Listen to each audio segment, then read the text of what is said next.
கமல், அஜித், சூர்யா தீபாவளிக்கு மோதும் நட்சத்திரங்கள்.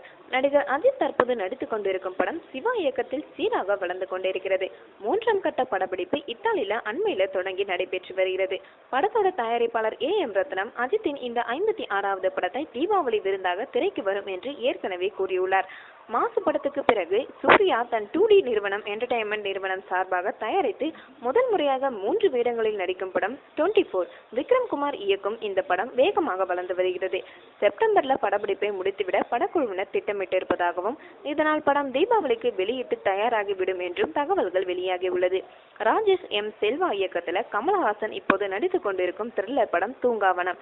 இந்த படத்தோட படப்பிடிப்பு இந்த மாத இறுதிக்குள் முடிந்துவிடும் என்று சொல்லப்படுகிறது. இருந்தாலும் 2 மாத இடைவெளியில் 2 கமல் படங்கள் வெளியாகிவிட்டதால் தூங்காவனம் படத்தை தீபாவளிக்கு வெளியிடுவதே சரியாக இருக்கும் என்று படக்குழுவினர் கருதுவதாக தெரிகிறது. இம்மூன்று படங்களும் தீபாவளிக்கு வெளியாகி ரசிகர்களை மகிழ்ச்சியில் ஆழ்த்த வாய்ப்பு இருப்பதாக திரைத்துறை வணிக வட்டாரங்கள் தெரிவிக்கின்றன.